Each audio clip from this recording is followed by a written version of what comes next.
Thrissur DIG ഓഫീസിലേക്ക് KSU നടത്തിയ മാർച്ചിൽ സംഘർഷം. പോലീസ് ലാത്തിവീശി. ലാത്തിചാർജിൽ KSU സംസ്ഥാന പ്രസിഡന്റ് ഉൾപ്പെടെ 3 പേർക്ക് പരിക്കേറ്റു. തൃശൂർ മാണയിൽ നടന്ന D-സോൺ കലോത്സവത്തിനിടെ ഉണ്ടായ സംഘർഷത്തിൽ പോലീസ് ഏകപക്ഷീയമായി നടപടിയെടുക്കുന്നു എന്ന് ആരോപിച്ചായിരുന്നു മാർച്ച്. ഇരു വിഭാഗത്തിനെതിരെയും കേസെടുത്ത പോലീസ് KSU ജില്ലാ പ്രസിഡന്റ് ഉൾപ്പെടെയുള്ളവരെ അറസ്റ്റ് ചെയ്തിരുന്നു. എന്നാൽ SFI പ്രവർത്തകർക്കെതിരെ നടപടിയെടുക്കുന്നില്ല എന്നാണ് KSUവിന്റെ ആരോപണം. തൃശൂർ DCC ഓഫീസിൽ നിന്ന് ആരംഭിച്ച മാർച്ച് സ്വരാജ് റൌണ്ട് ചുറ്റി DIG ഓഫീസിന് സമീപം പട്ടാളം റോഡിലെത്തിയപ്പോൾ ബാരിക്കേഡ് ഉപയോഗിച്ച് മാർച്ച് പോലീസ് തടഞ്ഞു. തുടർന്ന് കോൺഗ്രസ് നേതാവ് രമേശ് ചെന്നിത്തല മാർച്ച് ഉദ്ഘാടനം ചെയ്തു. ഉദ്ഘാടന പ്രസംഗത്തിന് ശേഷമാണ് സംഘർഷം ആരംഭിച്ചത്.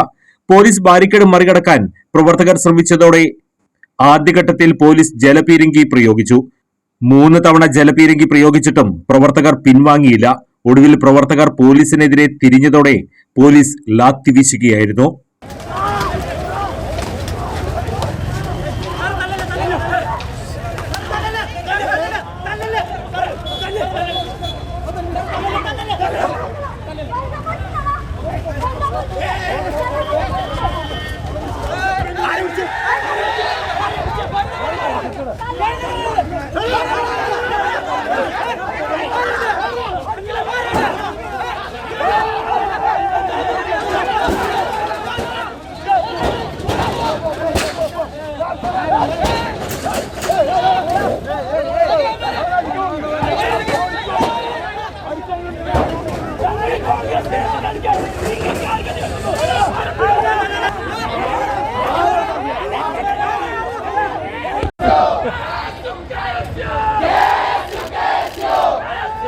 ज़्यादा नहीं होता